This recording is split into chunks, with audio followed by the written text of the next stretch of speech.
سے قربانی ہوتی ہے؟ ہر سال عموماً یہ سوالات آتے ہیں. تو یاد رکھ لیجئے میت کی طرف سے قربانی نہیں ہوتی. اس تعلق سے کوئی صحیح دلیل ہمیں نہیں ملتی. جو کچھ ایک روایت ابو داؤد کی ملتی ہے جس میں حضرت علی رضی اللہ عنہ جو ہے اللہ کے رسول صلی اللہ علیہ وسلم کی طرف سے قربانی کرتے، اگر اس حدیث کو صحیح مان بھی لیا جائے تو مجھے بتائیے تاریخ سے کہ کیا حضرت علی کے علاوہ کسی صحابی نے رسول اللہ کا حصہ کیا؟ صرف حضرت علی کرتے تھے، پوری زندگی کیا آپ نے. اس لیے کہ جو میت وصیت کر کے مرے قربانی کی اس کی قربانی درست ہے، لیکن جو وصیت کر کے نہ جائے اس کی قربانی آپ اور ہم نہیں کر سکتے. یاد رکھیے بات. دوسرا رسول اللہ کا حصہ لوگ ڈالتے ہیں. ایک جانور آئے تو بولتے 6 حصے ہے اس میں، 7واں تو چھوڑ ہی دو، رسول اللہ کا ہے. یہ حضرت علی کے لیے وصیت تھی، ہمارے اور آپ کے لیے نہیں. ٹھیک ہے، تو لہٰذا رسول اللہ کا حصہ ڈالنا ضروری نہیں ہے اور نہ ہی میت کی طرف سے کرنے کی ضرورت ہے. آپ اپنے طرف سے کیجئے اور انشاءاللہ اجر جو ہے پورے آپ کی فیملی کو جو حیات ہے ان کو مل جائیں گا. انہوں نے اپنی زندگی میں کیا، اپنی زندگی. بہت سے لوگ میت کے نام سے کرتے اور خود زندوں کو جو ہے محروم کر دیتے اس قربانی کے فائدے سے. تو آپ ان کے نام سے ضروری نہیں ہے وہ حصہ کرنا، اور جو کچھ اس کی دلیل ہے وہ ضعیف ہے اور صحیح مان بھی لیا جائے تو اس میت کی جو میت وصیت کرے اس کی قربانی. پھر میت کی طرف سے قربانی کر سکتے ہیں یا نہیں؟ مثلا کسی کے والد فوت ہو چکے ہیں تو کیا وہ اپنے والد کی طرف سے قربانی کر سکتے ہیں یا نہیں؟ وہ تو فوت ہو چکے. کیا خیال ہے، آپ کیا کہتے ہیں؟ بہت سے علماء کہتے ہیں نہیں کر سکتے. اس میں آپ بہت اختلاف دیکھیں گے، تو اس لیے میں آپ کو پہلے سے اس کا جواب دے رہی ہوں کہ اس میں اختلاف ہے. بعض کہتے ہیں کر سکتے ہیں، جیسے ان کی طرف سے صدقہ خیرات کر سکتے ہیں تو اسی طرح قربانی بھی کر سکتے ہیں. لیکن وہ یہ کہتے ہیں کہ اس کا کوئی پریسیڈنٹ ہمیں نہیں ملا، اس بارے میں کوئی دلیل نہیں ملی. ٹھیک ہے، ایک دلیل یہ دی جاتی ہے کہ نبی صلی اللہ علیہ وسلم نے اپنی امت کی طرف سے قربانی کی تھی، آنے والی امت کی طرف سے، تو وہ کہتے ہیں کہ یہ نبی صلی اللہ علیہ وسلم کا خاصہ ہے. پھر اب ہم کیا کریں؟ کیا ہم اپنے پیاروں کی طرف سے جو فوت ہو چکے ہیں اور جو ہماری دعاؤں کے اور صدقے کے محتاج ہیں، منتظر ہیں، کیا ہم ان کے لیے کچھ نہ کریں؟ تو اس کے لیے یہ ہے کہ آپ ان کی طرف سے صدقہ کر سکتے ہیں، اور وہ جانور قربان کرنے کی شکل میں بھی ہو سکتا ہے. بس فرق ہوگا پھر اس میں، جب آپ کسی کی طرف سے صدقہ کرتے ہیں تو وہ پوری جان کا کرتے ہیں. کیا کرتے ہیں؟ پوری جان کا صدقہ کرتے ہیں. اس میں جان قربان کرنی ہوگی، یعنی آپ پھر صرف بکرا یا بکری ہی دے سکتے ہیں، گائے کا حصہ میت کی طرف سے نہیں دے سکتے. اچھا، چونکہ 10 تاریخ کو، 10 ذی الحجہ کو سب سے زیادہ پسندیدہ عمل، سب سے بڑی نیکی وہ کیا ہے؟ جانوروں کا خون بہانا. تو اس لیے اگر آپ سال بھر اپنے والدین کی طرف سے کوئی قربانی کرنا چاہتے ہیں، صدقہ کرنا چاہتے ہیں، تو زیادہ بہتر کیا ہے کہ آپ کب کریں؟ 10 تاریخ کو، عید والے دن کر دیں وہ صدقہ. اور جیسے پہلے میں نے کہا تھا نا کہ آپ میں سے ہر کوئی چاہے 5-10 روپے بھی ڈالے تو قربانی کے کام میں صدقہ ضرور ڈالے. ٹھیک ہے، تو اگر آپ والدین کی طرف سے کریں گے تو پھر آپ کو بکرا یا بکری کرنی پڑے گی، کیونکہ آپ وہ صدقہ کر رہے ہیں. اور ایک اور بات یہ، وہ بھی بڑی اہم ہے، یہ بھی یاد رکھیے، اگر آپ نے صدقہ کیا ہے تو اس میں سے خود نہیں کھا سکتے. ٹھیک ہے، وہ سارا تقسیم کرنا ہوگا. یہ نہیں کہ آپ صدقے کا بکرا کر رہے ہیں اپنے والد کی طرف سے اور خود ہی کھا رہے ہیں، اللہ یہ کہ آپ محتاج ہوں. ہوتا ہے نا کہ بعض لوگ بہت محتاج ہوتے ہیں بےچارے، سارا سال پیسے جمع کر کے پھر ایک صدقہ کر. تو اگر آپ پہ صدقہ لگتا ہے تو پھر ٹھیک ہے، آپ اس میں سے کھا سکتے. لیکن قربانی کا جانور جو ہے اس میں افضل کیا ہے؟ کلوا منہا واطعموا البائس الفقیر. اس میں افضلیت ہے پہلے خود کھاؤ اور پھر فقیر کو بھی دو. اگر قربانی کا گوشت سارے کا سارا بھی آپ خود رکھ لیتے ہیں کوئی بات نہیں، رکھ سکتے ہیں، لیکن صدقے کا گوشت آپ سارے کا سارا تقسیم کریں گے، لیکن اگر اس میں سے محتاج ہونے کے حوالے سے رکھیں گے تو بعد میں تھوڑا سا خود بھی کھا سکتے ہیں. ایسا ہے کہ جب قربانی کرتے ہیں عید الاضحیٰ پر تو اس میں جیسے رسول اللہ صلی اللہ علیہ وسلم اپنے گھر والوں یعنی ازواج مطہرات کی طرف سے بھی نیت کر لیتے تھے، تو اس میں پھر ایسا ہو سکتا ہے کہ فوت شدہ لوگوں کی طرف سے بھی نیت اسی قربانی میں کر لی جائے؟ بالکل ایسا ہو سکتا ہے. دیکھیں جی، قربانی کے دنوں میں چند کریٹیکل کوسچن جو ہیں ان میں سے ایک یہ کوسچن بھی ہے. لوگ رسول اللہ صلی اللہ علیہ وآلہ وسلم سے اپنی محبت کا اظہار یہ بھی سمجھتے ہیں کہ آپ کی طرف سے جانور قربان کیا جائے. محبت کا اظہار تو اس میں تو کوئی بری چیز نہیں ہے، بلکہ یہ تو ہمارے ایمان کا حصہ ہے، لیکن وہ چیز مشروع بھی ہو. اس حوالے سے ایک حدیث پیش کی جاتی ہے جامع ترمذی اور سنن نبی داؤد سے کہ مولا علی علیہ السلام ہر سال 2 مینڈے قربان کرتے تھے. تو آپ سے کسی نے پوچھا آپ 2 مینڈے کیوں قربان کرتے ہیں؟ انہوں نے کہا مجھے نبی علیہ السلام نے وصیت کی تھی کہ اے علی میرے بعد بھی تم نے 1 مینڈا میری طرف سے قربان کرنا ہے. تو ایک میں اپنا کرتا ہوں، ایک نبی علیہ السلام کی طرف سے کرتا ہوں. اب یہ روایت جو ہے نا جی یہ کمزور ہے، اس میں شریک القاضی مدلس ہیں اور ان سے روایت کر رہے ہیں، سما کی تصریح نہیں ہے. امام ترمذی نے اس حدیث کو لیا ہے لیکن اس پہ جرح کوئی نہیں کیا ہے، لیکن ساتھ ہی انہوں نے عبداللہ بن مبارک کا قول نقل کیا ہے کہ میت کی طرف سے قربانی درست نہیں ہے، اور اگر کوئی قربانی کرے گا تو وہ صدقہ شمار ہوگی. جس طرح کہ میت کی طرف سے آپ صدقہ اور خیرات تو کر سکتے ہیں نا، میت کو تو ثواب پہنچتا ہے صدقہ اور خیرات کا. مسئلہ 74 میرا اصالہ ثواب کے اوپر ریکارڈڈ موجود ہے. اور پھر عبداللہ بن عمر فرماتے ہیں کہ جو میت کی طرف سے قربانی کی جائے گی نا، پھر وہ چونکہ صدقہ ہے میت کی طرف سے، وہ سارے کا سارا اللہ کی راہ میں خرچ کرنا ہوگا. اور پھر اس میں امپلائڈ ہے کہ پھر گائے میں حصہ نہیں ڈال سکتا، وہ پورا بکرا ہی میت کی طرف سے دینا ہوگا. اور بیسیکلی وہ قربانی نہیں ہو رہی ہوگی بلکہ وہ صدقہ ہو رہا ہوگا، اور وہ آپ خود نہیں کھا سکتے، اصالہ ثواب کے لیے ہو رہا ہوگا. باقی جو لوگ اب اس معاملے میں اجتہاداً کہتے ہیں کہ میت کی طرف سے قربانی ہو سکتی ہے اور نبی علیہ السلام کی طرف سے بھی ہو سکتی ہے، اس کی دلیل وہ پکڑتے ہیں وہ مسلم کی حدیث سے کہ نبی علیہ السلام نے جب چتکبرے مینڈے قربان کیے تو آپ نے الفاظ استعمال کیے اللہم تقبل من محمد و آل محمد و امت محمد، کہ اے اللہ اسے قبول کر لے محمد صلی اللہ علیہ وآلہ وسلم کی طرف سے، ان کی آل کی طرف سے اور ان کی امت کی طرف سے. تو یہ تو نبی علیہ السلام کی خصوصیت تھی، کیونکہ النبی اولا بالمؤمنین من انفسہم وازواجہم امہاتہم. السلام علیکم. جی مولانا سے یہ سوال پوچھنا تھا کہ جو قربانی کا ہے بعض دفعہ ہوتا ہے مطلب ایک کس نے کرنی جو فوت ہوا ہو اس کا بندہ سوچے اس کا قربانی کرے اس کا زیادہ اجر ملے گا، یا مطلب اگر کوئی شخص زندہ ہے وہ چاہے میں اپنی قربانی کروں اس کا زیادہ؟ یعنی بیٹا زندے اپنی قربانیاں کریں، اپنا حساب جو ہے نا وہ ٹھیک رکھیں، جو فوت ہو چکے نا ان کے لیے دعا کیا کریں. اللہ کا فضل بیٹا بہت وسیع، وہ دعا سے ہی سب کچھ انہیں دے دے گا. باقی اگر ہم پہلوں کی دینا شروع کریں تو حضرت آدم علیہ السلام سے سب کا حق بنتا تھا، وہ ہمارے بڑے ہی ہے نا. اب کس کس کی کریں گے، اس جھنجٹ میں نہیں پڑنا چاہیے، نہ اس کی کوئی دلیل ہے. دلیل یہی ہے کہ زندہ لوگ اپنی طرف سے اپنی قربانیاں دیں. فوت شدگان کے لیے دعا کیا کریں، توفیق ہو تو والد والدین یا بھائیوں کے لیے کوئی صدقہ خیرات نا 10-100 روپیہ جو توفیق ہو غریبوں کو دے دیا کریں. اچھا تو جیسے آپ کہتے ہیں کہ کئی مطلب کہتے ہیں کہ نبی کریم صلی اللہ علیہ وسلم کی طرف سے بھی قربانی کی ہے، حالانکہ ان کو وہ تو بخشے ہوئے ہیں، تو ان کی پھر ان کا کیا مطلب حیثیت رکھتی ہے؟ کون؟ حضرت علی کے حوالے سے بات. حضرت علی کی جو بات کہتے ہیں نا بیٹا، میں کئی مرتبہ یہ محمد صلی اللہ علیہ وسلم کی جی نبی کریم صلی اللہ علیہ وسلم کی طرف سے قربانی حضرت علی رضی اللہ تعالیٰ عنہ سے مروی ہے کہ وہ کرتے تھے. اچھا اس کے بارے میں مولانا جواب دیتے ہیں کہ حضرت علی رضی اللہ 2 قربانیاں کرتے تھے. جب ان سے پوچھا گیا تو انہوں نے کہا ہے کہ میں اپنی طرف سے دیتا ہوں، ایک رسول کریم علیہ السلام نے مجھے وصیت کی تھی. یہ بیٹا غیر مستند ہے، ان ویلڈ یہ حدیث نہیں ٹھیک، نہ حضرت علی نے ایسا کیا، یہ روایتیں کمزور ہیں، یہ نہیں ٹھیک ہے. پکی بات یہ کہ دعا کر سکتے ہیں آپ، خیرات کر سکتے ہیں. ٹھیک ہے، بہت شکریہ. جی جزاکم اللہ.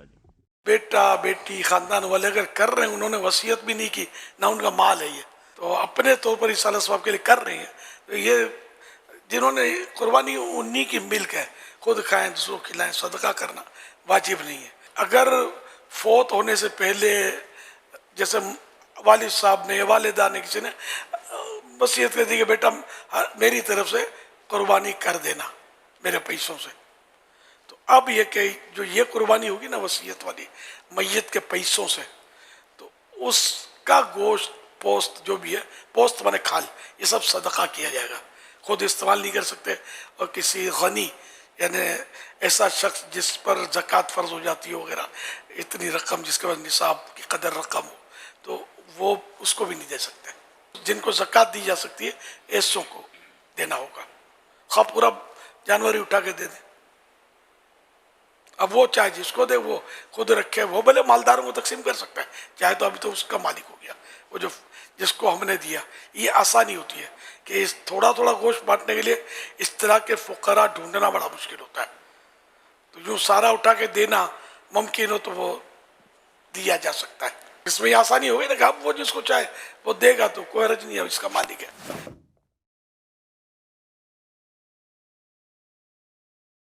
گائے میرے والد صاحب کا انتقال ہو گیا ہے، کیا ہم ان کے نام کی قربانی کر سکتے ہیں؟ اس پر کیا طریقہ کار ہوگا؟ جی بالکل کر سکتے ہیں۔ نبی صلی اللہ علیہ وسلم نے 2 مینڈے ذبح کی، ایک اپنی طرف سے اور ایک امت کی طرف سے، اور آپ نے ایک دفعہ ایسا بھی کیا کہ ایک قربانی اپنی طرف سے اور ایک ان کی طرف سے جو قربانی نہیں کر سکے، تو اس لیے پتہ چلتا ہے کہ قربانی کسی دوسرے کی طرف سے بھی کی جا سکتی ہے۔ تو آپ نے مرحوم والدین کے لیے کر سکتے ہیں، صرف ابا سے کر لیں، صرف اماں کے لیے کر لیں، دونوں کے لیے کر لیں، کوئی حرج نہیں ہے۔ ہاں اب دونوں کے لیے کریں گے تو کیا ثواب تقسیم ہو کے ملے گا دونوں کو؟ یہ ایک سوال ہے بھائی، سمجھ میں آ رہا ہے؟ بھائی ایک بکرا، ایک دمبا یا گائے کا ایک حصہ آپ کے مرحوم والدین دونوں کے لیے کر لیا آپ نے، تو کیا آدھا آدھا دونوں کے لیے ہوگا یا دونوں کو پورا پورا ثواب ملے گا؟ اس میں علماء کی 2 رائے ہیں، کیونکہ اس کے بارے میں قرآن و سنت خاموش ہیں۔ صحیح ہے نا؟ ابے بھائی بکرا ایک ہے اور ہو رہی ہے مرحوم ابا اور اماں دونوں کی طرف سے، تو کیا آدھا آدھا ابا اماں کو ثواب پہنچے گا یا پورے پورے بکرے کا پہنچے گا؟ سوال سمجھ میں آئے گا تو پھر جواب سمجھ میں آئے گا نا۔ تو اس میں علماء کی 2 رائے ہیں، کیونکہ قرآن و حدیث جہاں واضح نہیں ہو تو پھر اجتہاد ہوتا ہے نا۔ تو بعض جی نہیں، مرحوم میں زیادہ کے لیے بھی ہو سکتا ہے، زندہ میں تو ایک کے لیے ہی ہوگا، جو مرحومین ہیں ان میں پوری امت کے لیے جب نبی نے کر لیا تو نا، تو آپ بھی پوری امت کے لیے بھی کر سکتے ہیں۔ اصل میں ہوتا وہ آپ ہی کی طرف سے ہے، تو آپ چونکہ ایک ہیں تو آپ ایک ہی بکرا کریں گے، لیکن اس کا ثواب پہنچایا جاتا ہے زیادہ لوگوں کو، تو وہ 2 کے لیے بھی ہو سکتا ہے، 10 کے لیے بھی ہو سکتا ہے، پوری امت کے لیے بھی ہو سکتا ہے، وہ زندوں کے لیے بھی ہو سکتا ہے، لیکن وہ ہوگا پھر آپ کے لیے۔ لیکن جب آپ قربانی 2 کی طرف 2 زندوں کے لیے کر رہے ہوتے ہیں، پھر وہ دونوں کے لیے الگ الگ ہو رہی ہوتی ہے، اس میں ایک میں 2 آدمی شریک نہیں ہو سکتے۔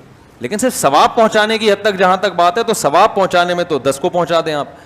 تو اب علماء کہتے ہیں کہ بعض علماء کہتے ہیں ڈیوائیڈ ہو کے پہنچتا ہے، صحیح ہے نا، اور بعض کہتے ہیں نہیں پورا ثواب اس کو بھی ملے گا، پورا ثواب اس کو ملے گا۔ دونوں قول ہیں علماء کے، تو اس لیے افضل تو یہی ہے کہ ابا کے لیے الگ کر لیں، اماں کے لیے الگ کر لیں، افضل یہی ہے۔ اور اگر نہیں کر سکتے دونوں کے لیے کر لیں۔ مرحومین کی طرف سے قربانی کرنا یہ کیسا ہے؟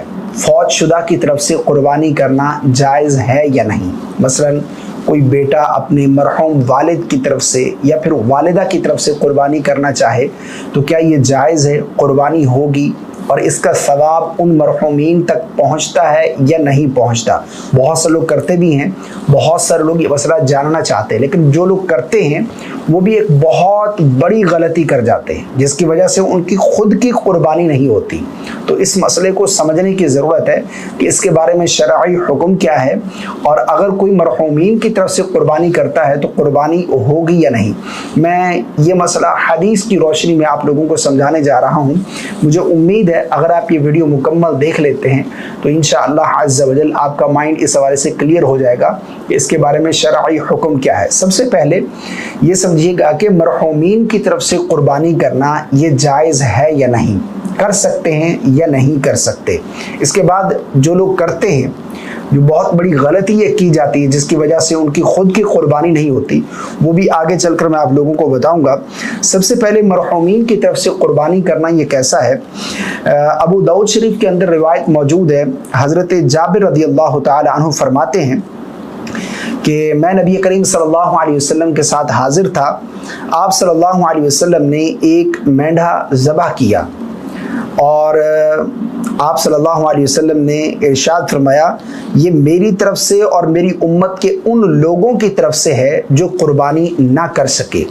اسی طرح ایک اور روایت بھی ہے، حضرت علی المرتضیٰ رضی اللہ تعالی عنہ، آپ کا یہ معمول تھا کہ آپ 2 مینڈھے ذبح کیا کرتے تھے، 2 مینڈھوں کی قربانی کرتے تھے۔ تو لوگوں نے پوچھا کہ آپ اس طرح کیوں کرتے ہیں؟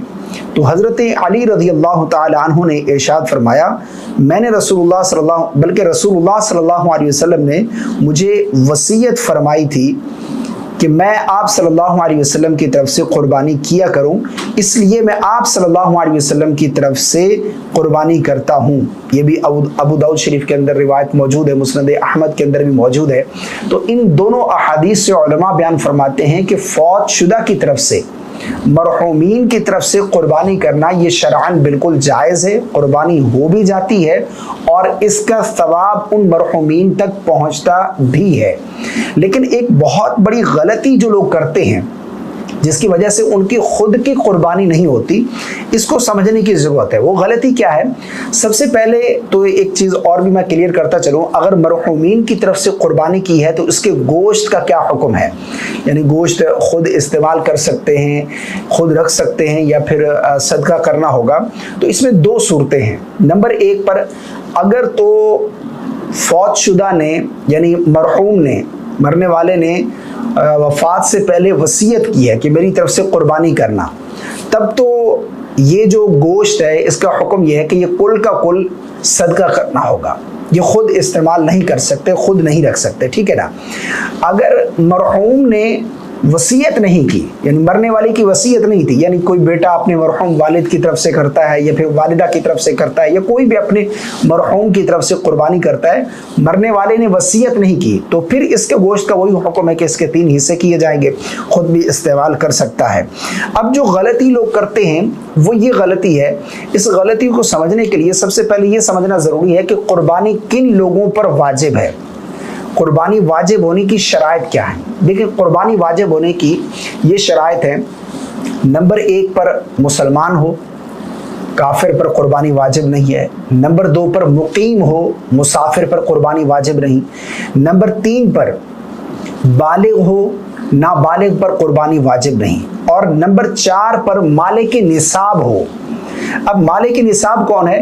اس کے بارے میں علماء نے لکھا ہے کہ جس کے پاس 7.5 تولے سونا ہو یا پھر 52.5 تولے چاندی ہو۔ اگر سونا بھی نہیں، چاندی بھی نہیں، تو پھر اس کے پاس جو نقدی کیش رقم ہے، اگر وہ 52.5 تولے چاندی کی مالیت ہے، یعنی اتنی رقم اس کے پاس ہے جو 52.5 تولے چاندی کی ویلیو بنتی ہے، تو ایسا شخص بھی مالک نصاب ہے۔ لیکن اگر کسی کے پاس نہ سونا ہے، نہ چاندی ہے، نہ نقدی کیش ہے، اگر اس کے پاس مال تجارت ہے، تو مال تجارت اگر اتنے مالیت کا ہے، یعنی اس کی ویلیو اتنی بن جاتی ہے کہ جتنی 52.5 تولے چاندی کی قیمت ہے، تو تب بھی وہ مالک نصاب ہے۔ اگر یہ بھی نہیں، جو حاجت سے زائد جو مال ہے، اگر وہ اتنا بن جاتا ہے، 52.5 تولے چاندی کی قیمت کو پہنچ جاتا ہے وہ مال، تو تب بھی وہ شخص مالک نصاب ہے، اس کے اوپر قربانی کرنا واجب ہے۔ یعنی 7.5 تولے سونا ہو یا پھر 52.5 تولے چاندی ہو یا پھر اتنا کیش نقدی رقم اس کے پاس ہو جو 52.5 تولے چاندی کی ویلیو ہے آج کی ڈیٹ میں، یا اس کے پاس جو مال تجارت ہے یا حاجت سے زائد جو مال ہے، اگر ان تمام چیزوں کو، یعنی اگر کوئی تھوڑی چیزیں ہیں یا پھر 2-3 چیزیں ملا کر اگر یہ نصاب کو پہنچ جاتی ہیں، تو ایسا شخص مالک نصاب ہے، اس کے اوپر اپنی طرف سے قربانی کرنا یہ واجب ہے۔ اب لوگ کیا کرتے ہیں، بعض لوگوں کو دیکھا جاتا ہے کہ وہ اپنی طرف سے قربانی، یعنی ان کے اوپر قربانی واجب ہوتی ہے، وہ مالک نصاب ہوتے ہیں، ان کے اوپر قربانی واجب ہوتی ہے، لیکن وہ جو قربانی کرتے ہیں وہ اپنے نام سے نہیں کرتے، یعنی مرحوم کی طرف سے یا پھر والدین کی طرف سے قربانی کرنا، وہ یہ سمجھتے ہیں کہ قربانی ہوتی نہیں۔ بلکہ ایک میرے دوست تھے، انہوں نے قربانی کی، تو جس طرح بات چیت ہوتی ہے تو انہوں نے بتایا کہ قربانی ہم نے کر لی ہے۔ میں نے کہا ماشاءاللہ بہت اچھا کیا، اللہ قبول فرمائے۔ تو انہوں نے کہا کہ نہیں، میں نے اپنے نام سے تو نہیں کی، میں اپنی والدہ کے نام سے قربانی کرتا ہوں۔ تو میں نے ان سے پوچھا کہ ایسا کیوں، مالک نصاب نہیں ہوں؟ نہیں، میں نے پھر ان سے پوچھا کہ کیا کیا وہ تمام چیزیں بتائی انہوں نے۔ میں نے کہا آپ کے اوپر قربانی واجب ہے؟ انہوں نے کہا نہیں، میری والدہ حیات ہے تو میں کیسے قربانی کر سکتا ہوں۔ یعنی یہ بعض لوگوں میں یہ غلط فہمی پائی جاتی ہے کہ اگر والدین حیات ہیں تو بیٹا اپنے نام سے قربانی نہیں کر سکتا، چاہے وہ مالک نصاب ہی کیوں نہ ہو۔ تو یہ بہت بڑی غلط فہمی ہے۔ جس شخص کے اوپر قربانی واجب ہے، پہلے وہ اپنا واجب ادا کرے، ٹھیک ہے نا۔ ہاں، اگر اسے اللہ نے مال سے نوازا ہے، اس کے پاس طاقت ہے، تو والدین کی طرف سے بھی قربانی کرے، چاہے فوت شدہ ہیں یا پھر حیات ہیں، ان کی طرف سے قربانی کر سکتا ہے۔ اسی طرح اگر اللہ نے نواز رکھا ہے تو نبی کریم صلی اللہ علیہ وسلم کے نام سے بھی قربانی کرنی چاہیے۔ لیکن سب سے پہلی چیز کہ آپ کے اوپر جو قربانی واجب ہے آپ اپنا پہلے واجب ادا کریں. یا پھر بعض گھروں میں یہ بھی معمول ہوتا ہے کہ مثال کے طور پر ایک جانور آتا ہے نا, تو ہر سال فیملی کے کسی ممبر کے نام سے قربانی کر دی جاتی ہے. یعنی ایک سال انہوں نے اپنی طرف سے کر لی, دوسرے سال اپنی بیوی کی طرف سے, تیسرے سال ایک بچے کی طرف سے, چوتھے سال دوسرے بچے کی طرف سے, یا پچھلے سال تو میں نے کر لی تھی, اب اس سال میں اپنے طلحہ بیٹے کے نام سے کر رہا ہوں. تو یہ جو کنسیپٹ ہے نا, یہ غلط فہمی ہے, اس کو دور کرنے کی ضرورت ہے. پہلے آپ اپنا واجب ادا کریں. بچے پر قربانی واجب نہیں ہے, وہ نابالغ ہے. اگر اس کے اوپر واجب ہوگی تو وہ اپنا واجب خود ادا کرے گا, اگر وہ مالک نصاب ہے تو. جو مالک نصاب ہے اس کے اوپر قربانی کرنا یہ واجب ہے. پہلے آپ اپنا واجب ادا کریں, اس کے بعد پھر آپ جس کی طرف سے بھی قربانی کرنا چاہتے ہیں, اگر آپ کے پاس طاقت ہے تو آپ مرحوم والدین کی طرف سے قربانی کریں, بلکہ کرنی چاہیے. اگر اللہ نے آپ کو نواز رکھا ہے ان کی دعاؤں کا صدقہ تو پھر کرنی چاہیے, ٹھیک ہے نا, تاکہ اس ثواب میں ان کو بھی شریک کرنا چاہیے. اپنی اولاد کے نام سے کریں, اپنی زوجہ کے نام سے قربانی رکھیں. تو یہ پہلی چیز سمجھنے والی کہ اپنی قربانی پہلے, اس کے بعد پھر کسی اور کے نام سے قربانی آپ کریں. اللہ ہم سب کو عمل کی توفیق عطا فرمائے. اس کلپ کو شیئر کر دیجیے گا تاکہ دوسرے لوگ بھی اس سے فائدہ اٹھائیں. ویڈیو پسند آنے کی صورت میں لائک اور چینل کو فالو کرنا بالکل ہی بھولیے گا.